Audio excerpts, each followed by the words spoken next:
Unikong stood at the window of her small classroom and watched the children play outside. The twin suns of Area 7 painted everything in soft gold and orange light. She smiled as a little boy chased his friends across the grass. This colony was peaceful. This colony was home. She had been a teacher here for 6 years. She knew every child by name. She knew their dreams. Some wanted to be pilots. Some wanted to be farmers like their parents. One girl, barely 7 years old, told Yuna she wanted to visit Earth someday. "Is it really blue?" she had asked. Yuna had laughed and said yes, it really was. That was the last normal moment of her life. The sky changed first. The gold turned gray as massive shapes blocked the suns. Yuna looked up and felt her heart stop. Ships. Dozens of them. They were not human ships. They were Valoran warships, and they were descending toward the colony. She ran outside and grabbed as many children as she could. Inside, she screamed. Everyone inside now. But there was nowhere safe to go. The first blast hit the town center. The ground shook so hard that Yuna fell. When she looked up, half the buildings were gone. Just gone. Fire and smoke rose where families had lived moments before. The Valorans did not come to conquer. Their soldiers moved through the streets and shot everything that moved. Men, women, children, they did not care. They had orders, and their orders were simple. End the humans. Yuna hid with 11 children in a basement for 3 hours. She held them close and told them to stay quiet. She heard screaming above them. She heard weapons firing. She heard silence, which was somehow worse. When she finally crawled out, the colony was ash and bodies. She was one of 47 survivors out of 200,000 people. She did not cry. Something inside her had turned to stone. This same horror happened 42 more times across the galaxy. In 3 days, the Galactic Concordat destroyed every human colony outside Earth's solar system. 12 billion people died. The youngest was 3 months old. The oldest was 106. The aliens called it Order 7742. The Concordat. Council had voted on it like it was a simple matter of business. The Valorans said yes. The Silurians said yes. The Thrakans said yes. 23 species raised their hands and agreed that humanity should be contained. Contained meant killed. High Arbiter Vorath sat in his chamber on the Concordat capital and felt satisfied. Humans had been expanding too fast. They bred too quickly. They adapted too well. In another century, they might have become a threat. Now, they never would. "It is done," his advisor told him. "All 43 colonies have been purged." Vorath nodded slowly. An Earth, one world, 8 billion people, no significant fleet. They are isolated and weak. They will mourn and fade.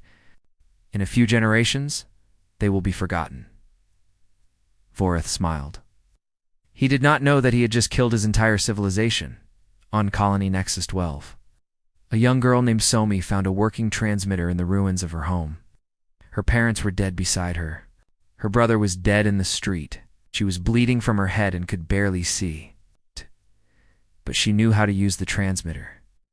Her father had taught her. She pointed it toward Earth and pressed the button. "This is Nexus 12, she said. Her voice was small and broken. "They came from the sky.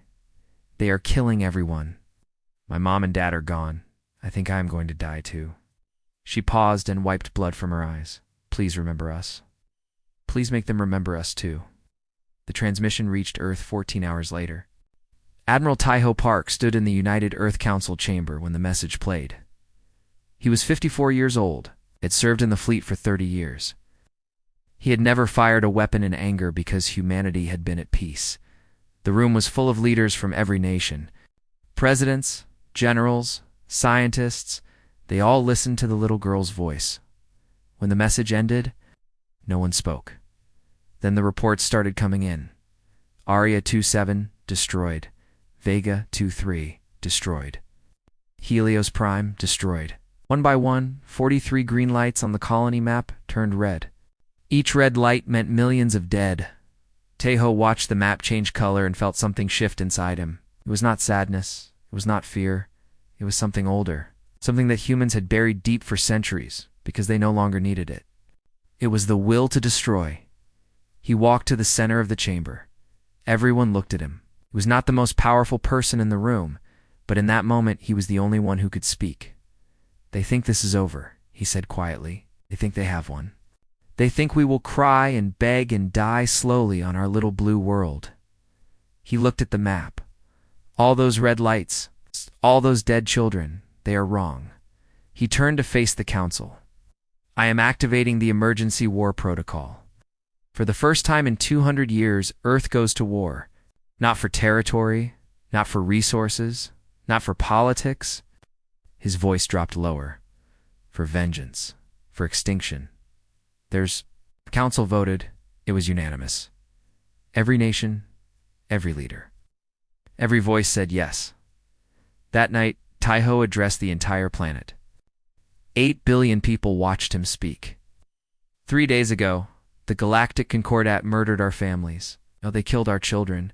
They burned our colonies and laughed while they did it. They believe we are weak. They believe we are broken. They believe they have ended us." He paused. When he spoke again, his voice was soft and steady. It was more frightening than any shout. "They have only awakened us. We will not negotiate. We will not forgive. We will not stop until every species that touched our children answers for it. They wanted to see what humanity truly is. Now they will learn." Far away on a ruined colony, Unikong watched the broadcast on a cracked screen. The stone inside her chest grew harder. She made a promise to the dead children she could not save. She would make the galaxy remember them. She would make the galaxy burn. 3 months passed after the death of the colonies. The galaxy expected Earth to fall into chaos. They expected riots and governments falling apart. They expected humans to fight each other over who to blame. They were wrong. Earth became quiet. Not the quiet of defeat, the quiet of focus. The quiet of 8 billion people who all wanted the same thing. Every factory on the planet changed its purpose. Car factories started building weapons. Food plants started making rations for soldiers. Clothing companies started producing uniforms. Nobody forced them. Nobody had to. The owners simply looked at the news, thought of the dead children, and made their choice. Admiral Taiho Park worked 20 hours a day. He slept on a cot in his office. He ate when his aides reminded him. He was building the largest fleet humanity had ever made, and he was doing it faster than anyone thought possible. "The Concordat believes we can build maybe 200 warships in 5 years, his intelligence officer told him. "They think our technology is primitive." Taiho smiled, but there was no warmth in it. "Good, let them believe that." On the other side of Earth, Dr. Hannah Lim stood in a laboratory that officially did not exist. She was 41 years old, the greatest weapons scientist humanity had ever produced. For 20 years, she had kept her most dangerous inventions locked away. Antimatter weapons, reality-bending engines, bombs that could crack planets in half. Too dangerous, she had always said. We are not ready for these things. Now she unlocked every vault. She opened every file. She called in every scientist she trusted and told them the same thing. "We kept these hidden because we feared what we might become. That fear is gone now. Build everything. Hold nothing back." Her team worked in silence. They did not joke. They did not complain about long hours. They simply built weapons that would make the galaxy scream. In the shipyards above Earth, something massive took shape. It was called the Retribution, and it was unlike any ship humans had ever made. It was not built for exploration or trade. It was built for one purpose only: destruction. Unikong stood on its bridge for the first time and felt nothing but cold satisfaction. She had been promoted to captain. She had requested this ship specifically. When her commanders asked why, she showed them a photo of her students on Aria 7. "I promised them," she said. "I am going to keep that promise." The Retribution was just one ship out of 10,000. All around Earth, warships rose from shipyards like angry wasps, leaving a burning nest. Destroyers, cruisers, carriers, battleships. Each one was armed with weapons the galaxy had never seen. On the Concordat capital, High Arbiter Vorath received reports about Earth's activities. He read them, and laughed. 10,000 ships in 3 months. Impossible. Their spies are lying or mad. He threw the report away. Even if it were true, they are one species against 1,000 worlds. What can they possibly do? His advisor, a careful Solarian named Kith, was not so sure. High Arbiter, perhaps we should send a fleet to watch them. Just to be safe. A waste of resources, Vorath said. The humans are beaten. They simply do not know it yet. Kith bowed and left. He did not argue with the High Arbiter. But that night, he began quietly moving his personal wealth to hidden accounts. He had a bad feeling about the future. On Earth, a young pilot named Jiho Esio completed his training.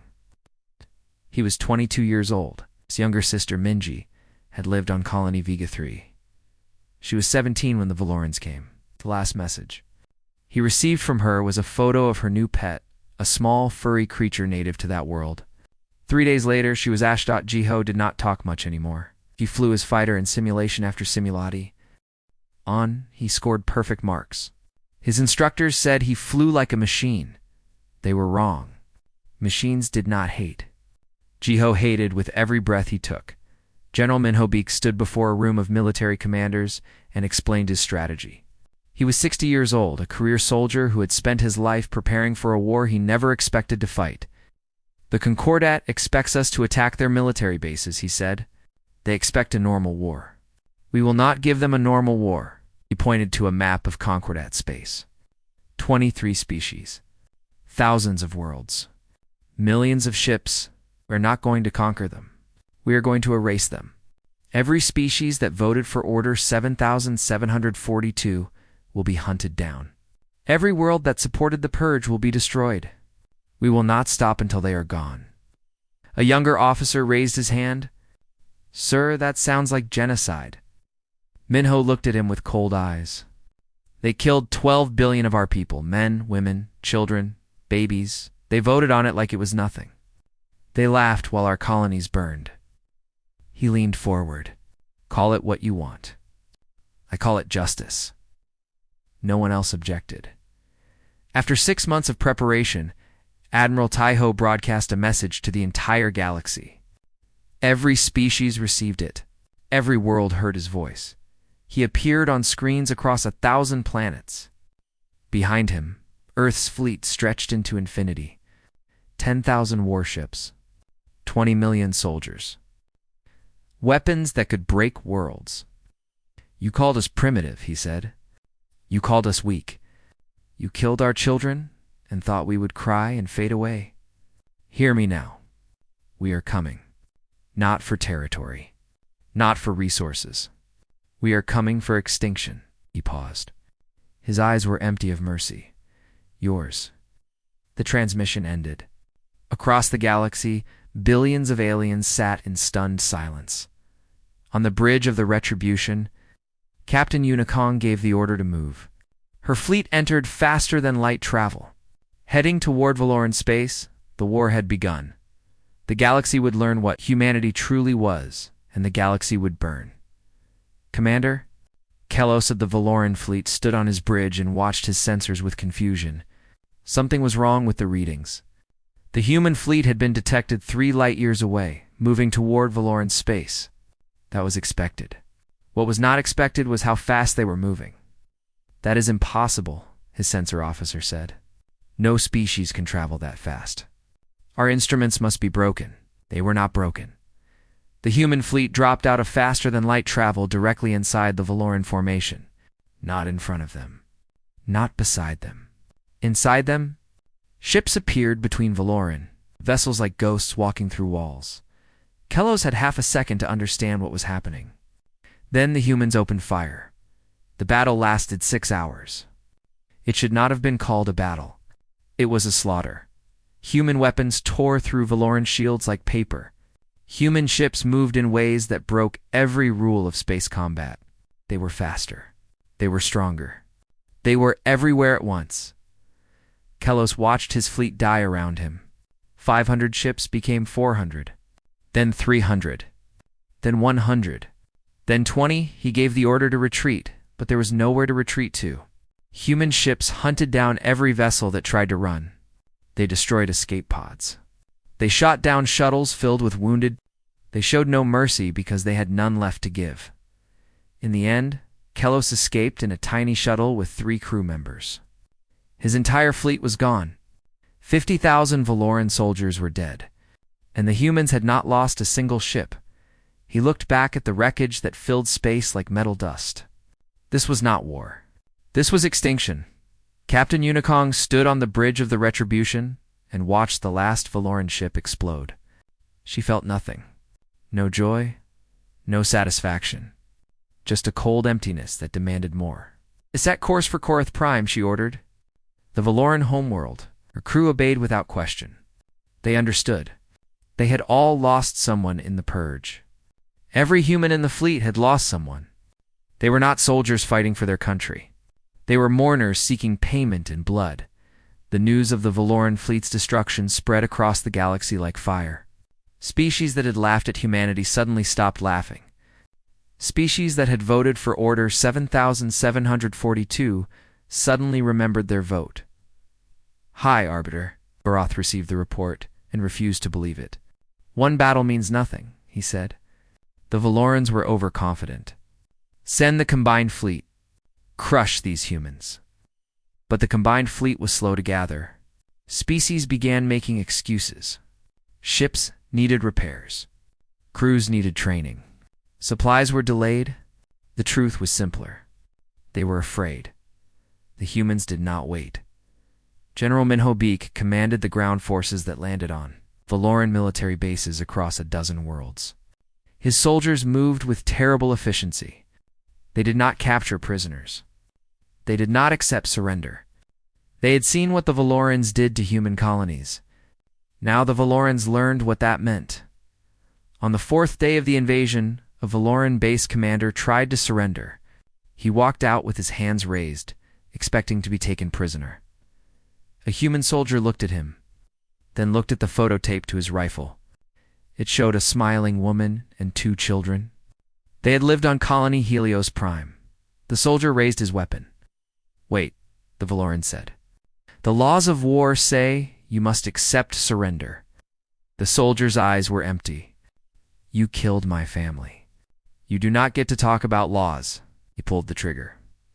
The Galactic Concordat finally understood the danger and sent emissary Thilla to negotiate. She was an experienced diplomat from a neutral species. She had solved 100 conflicts. Through careful words and clever deals, she arrived at the human front lines with a ship, full of gifts, gold, technology, star charts showing rich new territories. She broadcast her peaceful intentions and requested a meeting. "Captain," Junikong agreed to speak with her. Thila appeared on the communication screen with a warm smile. "Captain Kong, I come with offers of peace. The Concordat deeply regrets the tragedy of the colonies. We are prepared to offer significant compensation. New worlds for your people. Resources beyond imagination. All we ask is that you stop this war." Yuna listened in silence. Then she pressed a button. The last transmission from Area 7 played through the channel. Thila heard the screaming of children. She heard weapons firing. She heard a little girl crying for her mother. When the transmission ended, Yuna spoke. "You offer gold for my students. You offer land for 12 billion dead. You call it tragedy, like it was an accident. Like you did not vote for it. Like you did not watch and do nothing while our colonies burned." Her voice was ice. "There will be no peace. There will be no negotiation. There will only be consequences." She cut the communication. Then she gave an order. The Retribution opened fire on Thila's diplomatic vessel. It exploded in seconds. The debris drifted through space, a message to the entire galaxy. Humanity would not be bought. Humanity would not be reasoned with. Humanity would only be satisfied when every guilty species answered for what they had done. "Commander." Kolos reached the Concordat capital after weeks of desperate travel. He burst into the council chamber, still wearing his torn uniform, still covered in burns from his destroyed ship. "You must listen to me," he gasped. "You do not understand what we face. The humans are not like us. They do not fight for territory or power. They fight because we hurt them. They fight because we killed their children. They will not stop until we are all dead. High Arbiter Voreth stared at him with disgust. You lost one battle, and now you panic like prey. Kello shook his head. I watched 500 ships die in 6 hours. I watched humans hunt down escape pods. I watched them destroy a diplomatic vessel. His voice cracked. We did not start a war. We started an extinction event, and we are the ones going extinct. The council chamber fell silent for the first time. Voreth felt a tiny seed of fear plant itself in his heart, but it was far too late for fear. The humans were already coming. Scholar, Ellis, spent his entire life studying species across the galaxy. He had written books about the Valorans, the Silurians, the Thraken, and 100 others. But he had never paid much attention to humans. They were small. They were young. They were unimportant. Now he stood before the Concordat Council with his research spread across holographic screens. Trying to explain the disaster they had created, humans evolved on a death world, he began. Their planet is covered in poison. The water is filled with salt. The air burns with oxygen. Predators hunt in every environment. And somehow, humans survived all of it. The council members listened in uncomfortable silence. Other species evolved to run from danger. Humans evolved to chase it. They are persistent predators. They do not need to be faster or stronger than their prey. They simply never stop. They will follow a target for days until it collapses from exhaustion. Then they kill it. He paused to let that sink in. Their entire history is written in blood. They fought ice ages. They fought plagues that killed half their population. They fought each other in wars that destroyed whole nations. Every time they faced extinction, they survived. Every time something threatened them, they destroyed it. High Arbiter Voreth interrupted impatiently. What is your point, scholar? Nellos looked at him with something like pity. My point, High Arbiter, is Tha. You ordered the death of their children. Their children. Do you understand what that means to a persistence predator? You did not defeat them. You gave them something to chase forever. They will never stop. They will never forget. They will hunt us until one side is completely dead. Voreth waved his hand dismissively. Enough doomsaying. We have 1,000 worlds. They have one. Mathematics will win this war. But mathematics meant nothing to humans with broken hearts. The fall of Valora took 3 weeks. Captain Unicong led the assault personally. She had requested this mission. She had begged for it. The Valorans had fired the first shots on Aria 7. Now she would fire the last shots on there. Homeworld, the Valorans fought desperately. They had nowhere else to go. Their fleet was destroyed. Their allies were abandoning them. They threw everything they had at the human invasion force. It was not enough. Human soldiers landed on Valoran soil and advanced without mercy. General Minho Beak had given clear orders. No prisoners. No exceptions. The Valorans wanted to exterminate humanity. Now they would learn what extermination felt like. The final battle took place in the Valoran capital. Millions of civilians huddled in shelters while human forces surrounded the city. The Valoran government tried to surrender. They offered anything. Everything. Unicong stood outside the capital and thought about her students. She thought about the little boy who wanted to be a pilot. She thought about the girl who wanted to visit Earth. She thought about their screams on the last day of Aria 7. No surrender, she said. Not for them. By the end of the week, the Valoran species existed only in human war records and empty ruins. The Silurians were the next to face judgment. They had not fired any weapons themselves. They had simply provided the coordinates of every human colony to the Concordat War Council. Without those coordinates, the attack would have been impossible. When human ships appeared above their worlds, the Silurians tried a different approach. They offered to betray their allies. They gave Admiral Taiho the military codes of every Concordat species. They revealed the locations of hidden bases. They showed the positions of secret fleets. Taiho accepted all the information. Then he destroyed the Silurian fleet anyway. A Silurian ambassador screamed at him through the communication channel. "We gave you everything. We helped you. We betrayed them for you." Taiho's face showed nothing. "You sold your friends to save yourselves. You sold our colony locations for political favor? You are traitors twice over. There is no place for traitors in the universe we are building." The Silurians joined the Valorans in extinction. One by one, the guilty species fell.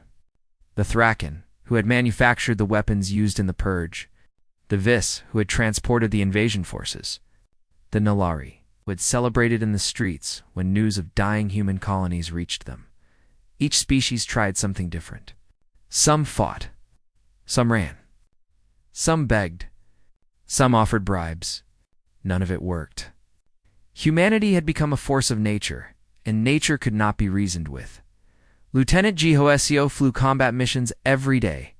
He had become the most decorated pilot in the fleet. He had destroyed more enemy ships than anyone could count. His fellow pilots called him the Ghost because he seemed to appear from nowhere and left only death behind. He never smiled. He never celebrated. He only flew and fought and thought about his sister Minji. The Battle of the Concordat shipyards was supposed to be a turning point. The Concordat had gathered their remaining ships, nearly 8,000 vessels, to protect their last major military facility. If humans destroyed this shipyard, the Concordat would never recover. Jiho led the fighter assault. His squadron punched through enemy lines while larger ships exchanged devastating fire. Explosions lit the darkness of space, like new stars being born and dying in seconds. Midway through the battle, Jiho's fighter took heavy damage. His engines were failing. His weapons were almost empty. But he was close. So close to the shipyard's main reactor, he thought about Minji. He thought about her smile. He thought about how she used to steal food from his plate and laugh when he complained.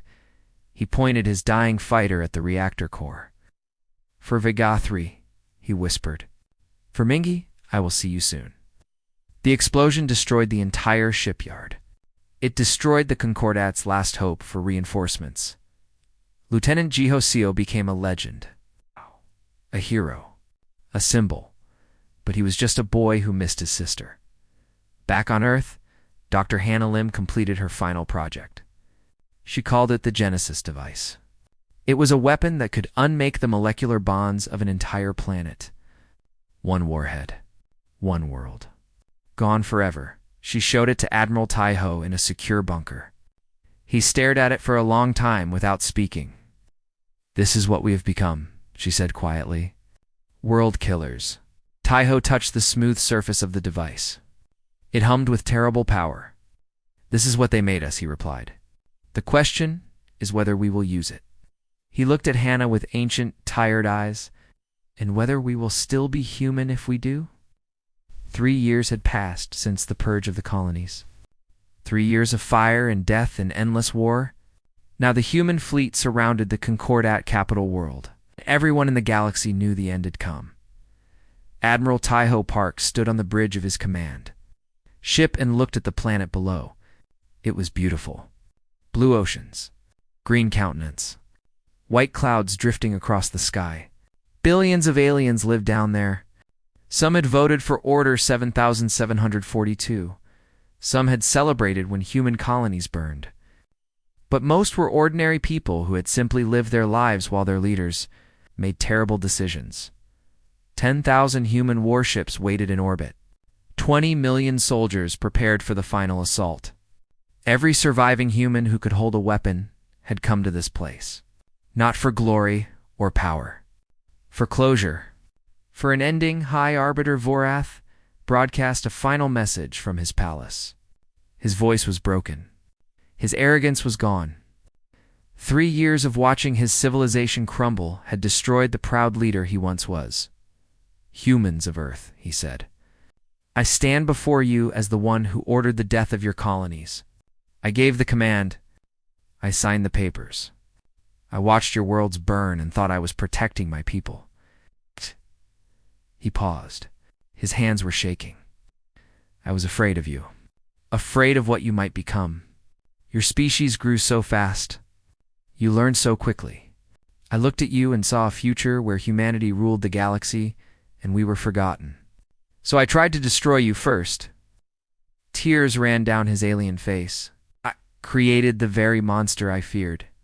Everything I did to stop you only made you stronger.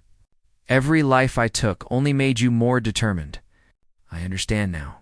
I understand too late. You are not our enemy because you are evil.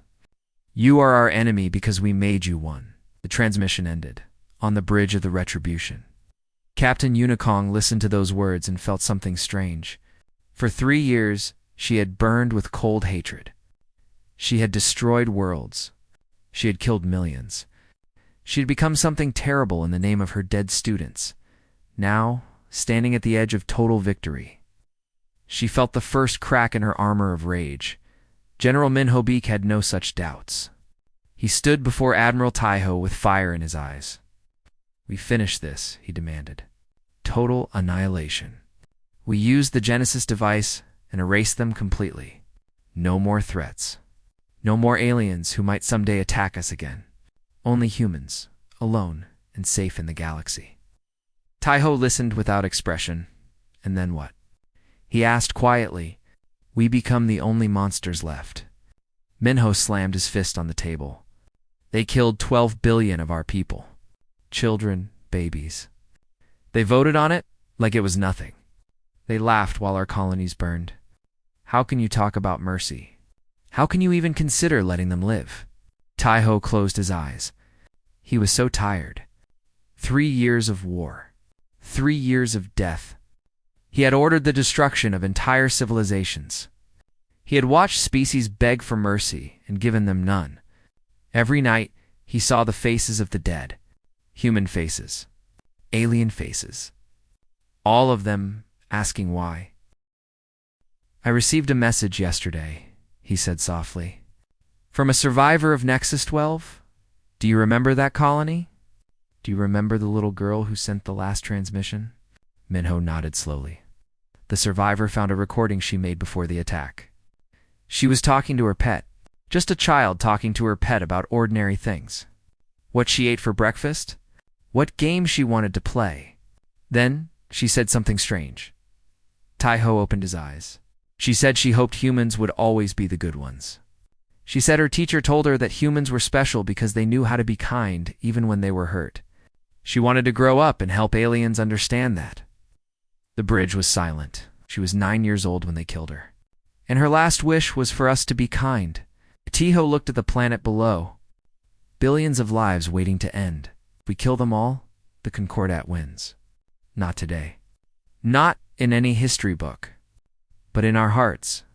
They win because they turn us into the thing we hate. They win because we become just another species that solves problems with genocide.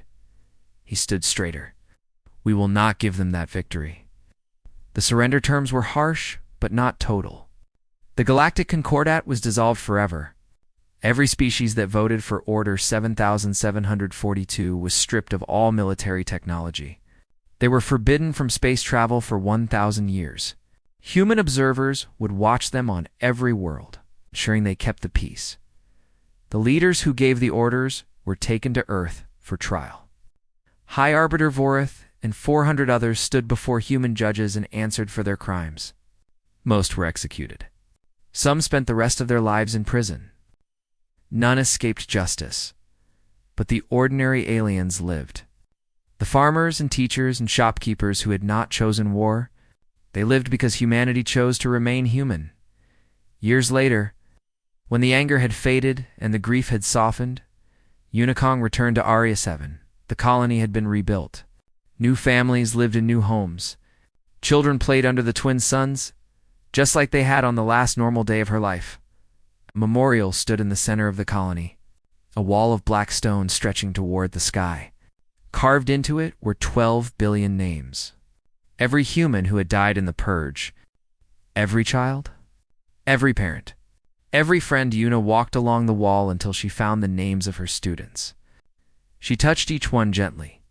She remembered their faces, their dreams, their laughter. Behind her, she heard children playing. She turned and saw something that would have been impossible 3 years ago. Human children and alien children running together across the grass. They did not know about the war. They did not care about old hatreds. They only knew that it was a beautiful day, and they wanted to play.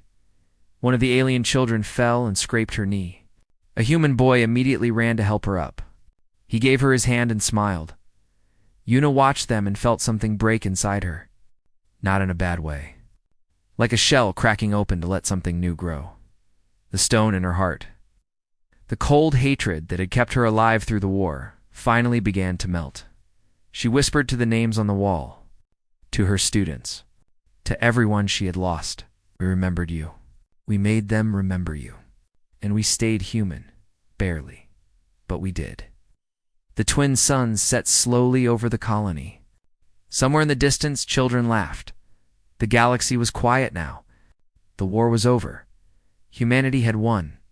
Not because they destroyed their enemies, but because they remembered how to stop. That was their greatest victory of all.